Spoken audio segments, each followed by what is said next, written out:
Kidung Agung pasal 5 ayat 16 ternyata untuk Nabi Muhammad SAW.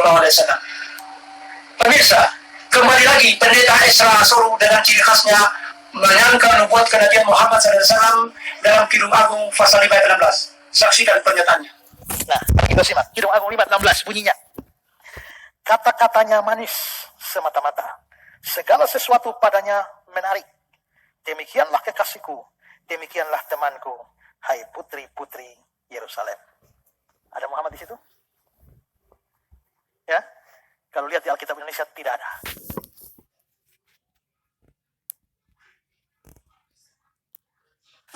Kemudian pemirsa, Pak Esra Soru membaca teks bahasa Ibrani-nya. Wakol Mahmadim.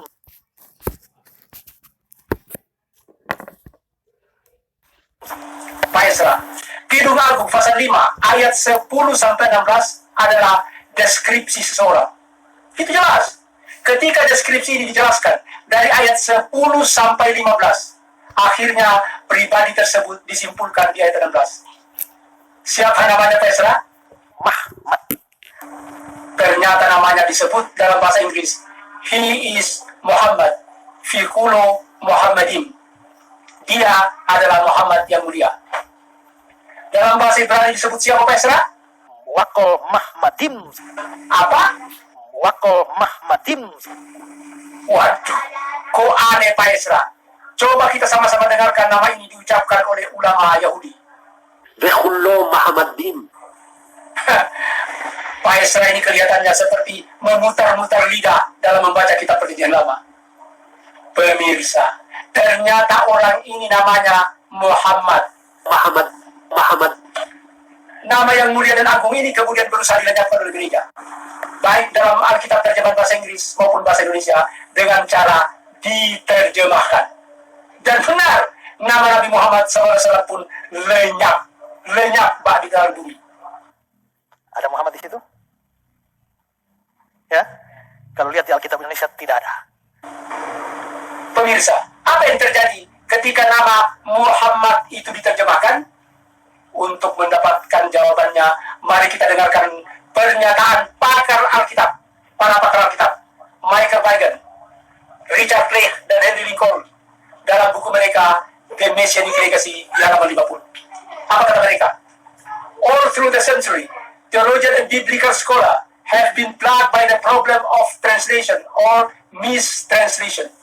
By the time a name, a word, a phrase, a sentence, a statement have passed from spoken Hebrew or Aramaic to written Greek, to written Latin, and then to one or another modern language. It has often become utterly divorced from its original meaning. Beratus-ratus tahun, para agamawan dan ilmuwan Alkitab terkendala oleh problem salah terjemah.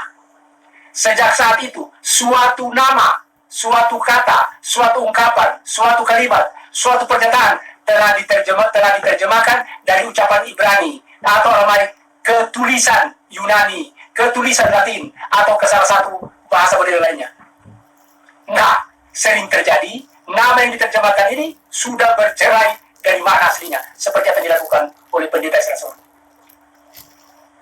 Andai kata Lembaga Alkitab Indonesia membiarkan nama Muhammad dalam teks Kidung Agung pasal 5 ayat 16 dan tidak menerjemahkannya menjadi menarik, maka gereja dan para penginjil harus siap menjelaskan kepada umat siapa sesungguhnya yang bernama Muhammad dalam ayat tersebut. Dengan deskripsi yang detail dari pasal 10 dari ayat 10 sampai 15. Pemirsa, kecurangan para penerjemah teks Alkitab dengan menerjemahkan nama orang dimaksud untuk menghilangkan bukti-bukti yang dapat mengancam keimanan mereka. Pemirsa, kecurangan ini dijelaskan oleh pakar Alkitab John Davidson dalam bukunya The Gospel of Jesus. The Gospel of Jesus di halaman 89. Apa kata John Davidson? When a story related to others, it automatically undergoes modification or embellishment. The name of place and people may get changed, and even the central character may vary. Ketika cerita menyangkut pihak lain, menyangkut orang dari golongan lain, langsung secara otomatis dimodifikasi, dirubah, dan dibumbui. Nama tempat, nama orang pun berubah melalui terjemahan sehingga pengertian dan ceritanya menjadi lain. Ini apa yang dilakukan pendeta Ezra Soru ini sudah dijelaskan oleh John Davidson dalam bukunya The Gospel of Jesus. Malah pakar Alkitab lainnya, Robert Funk dalam bukunya Honest to Jesus di halaman 81 menegaskan, every translation is a betrayal. It is misleading in some respect. Setiap terjemahan adalah pengkhianatan. Dia menyesatkan dalam beberapa hal. Ini Pak Ezra menyesatkan umat dengan menerjemahkan nama Muhammad. Jadi pemirsa, apa yang dilakukan pendeta Ezra Soru dengan menerjemahkan nama Muhammad adalah petunjuk yang terang benderang betapa takutnya dia dengan nama ini. Pemirsa, adakah petunjuk yang memperlihatkan bahwa Kidung Agung pasal 5 ayat 16 menunjuk kepada Nabi Muhammad SAW? Pendeta Ezra Soru mengatakan tidak ada. Nah, mari kita simak. Kidung Agung 5:16 bunyinya. Kata-katanya manis semata-mata. Segala sesuatu padanya menarik.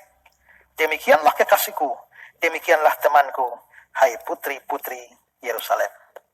Ada Muhammad di situ? Ya? Kalau lihat di Alkitab Indonesia tidak ada. Malah dia ngalor ngidul menerjemahkan kata Muhammad ke berbagai pengertian. Diinginkan atau dirindukan sesuatu yang baik, sesuatu yang dicintai. Itu kira-kira arti dari Muhammad. Nah, berarti itu medan makna dari Muhammad. Namun pemirsa, pendeta Ezra Soru lupa bahwa nama ini memiliki deskripsi yang unik yang hanya mengarah kepada satu orang terkenal. Deskripsi orang ini tercantum di 6 ayat sebelumnya, yakni Kidung Agung pasal 5 ayat 10. Putih bersih dan merah cerah kekasihku, menyolok mata di antara selaksa orang. Nah, selaksa.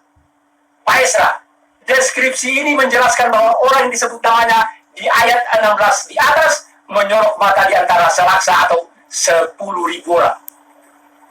Pemirsa, saksikan betapa takutnya lembaga Alkitab Indonesia dengan angka 10.000 ini.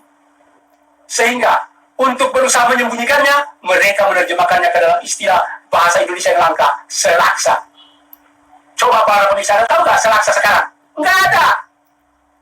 Kenapa nggak mengatakan 10.000 saja supaya orang semua mengerti?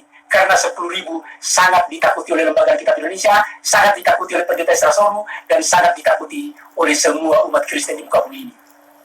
Padahal artinya sama juga, 10.000. Pemirsa, siapa pemilik keramat angka 10.000 di dunia ini? Saya mau tanya. Satu-satunya yang tercatat dalam sejarah dunia, 10.000 ini adalah jumlah pasukan orang beriman yang dipimpin oleh Muhammad SAW ketika menaklukkan Mekah pada 10 Ramadan tahun 8 Hijriah atau tahun 630 Masehi. Pemirsa, adakah sumber lainnya yang menguatkan bahwa angka 10.000 ini adalah eksklusif milik Nabi Muhammad SAW? Silakan buka Ulangan pasal 33 ayat 2. Di ayat ini, Nabi Musa alaihissalam meramalkan akan datangnya Nabi Muhammad SAW di Mekah dengan 10.000 pasukan orang beriman. Apa kata ayatnya? Berkata ia, Tuhan datang dari Sinai dan terbit kepada mereka dari Seir. Ia nampak bersinar dari pergunungan Paran dan datang membawa 10.000 pasukan orang beriman. Dari tangan kanannya, dia membawa hukum atau syariat yang tegas untuk mereka. Lagi-lagi, ramalan ini dikabulkan oleh lembaga Alkitab Indonesia. 10.000 dirubah menjadi puluhan ribu. Kemudian, datang membawa 10.000 pasukan orang beriman diganti dengan datang dari tengah-tengah puluhan ribu orang kudus. Ini adalah cara lembaga Alkitab Indonesia, cara para pendeta menghilangkan jejak bahwa ini merujuk kepada Nabi Muhammad SAW. Pemirsa, ternyata Nabi Musa pun meramalkan akan datangnya Nabi Muhammad SAW dengan 10.000 pasukannya di Paran atau Hijaz atau Mekah. Nah, pemirsa, apa yang dilakukan Muhammad SAW dengan 10.000 pasukannya di Mekah? Perbuatan Nabi Muhammad SAW dan 10.000 pasukannya di Mekah ini diterangkan secara detail dalam satu kitab suci. The Book of Enoch, pasal 1 ayat 7 sampai 8 dan pasal 2.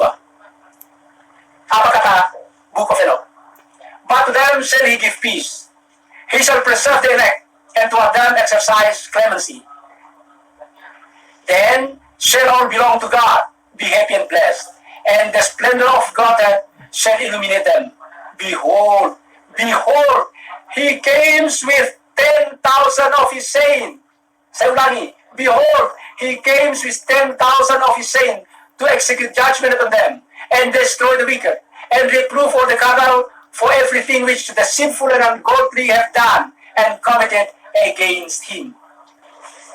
Terjemahannya, tetapi kepada mereka, dia akan mengajarkan Islam.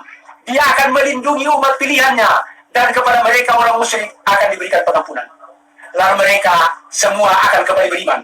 Berbahagia dan diberkati, dan kemuliaan ilahi akan menerangi mereka. Lihatlah, dia datang dengan 10.000 pasukan orang beriman untuk menghakimi mereka dan menghancurkan kebatilan, menghancurkan patung-patung berhala, menegur segala perbuatan dosa dan kemusyrikan yang pernah mereka lakukan terhadap dirinya. Ini teks yang sangat tepat untuk Nabi Muhammad SAW ketika beliau bersama 10.000 pasukannya datang menaklukkan Mekah. Nubuat ini juga kemudian dikutip oleh Yudas, adiknya Yesus dalam Alkitab. Surat Yudas pasal 1 ayat 14 sampai 15 di kitab Perjanjian Baru. Pemirsa, Pak Esra, adakah pribadi lain di muka bumi ini yang lebih tepat tentang ramalan dan nubuat datangnya orang yang bernama Muhammad, yang memimpin 10.000 pasukan, yang bersinar di ijazah Mekah, serta menunaikan tugasnya menaklukkan Mekah dan menghadiahkan Islam, serta menuntun penduduknya beriman hanya kepada Allah? Enggak ada. Enggak ada, Pak. Hanya Nabi Muhammad SAW di muka bumi ini. Pak Esra, kalau Bapak bisa menyebutkan satu orang saja di muka bumi ini yang memenuhi syarat Kidung Agung pasal 5 dan 16 beserta penjelasannya, Bapak benar-benar hebat. Tapi kalau tidak, berhentilah berbohong dan menyesatkan umat, Pak. Sekian, billahi taufiq wal hidayah. Wassalamualaikum warahmatullahi wabarakatuh.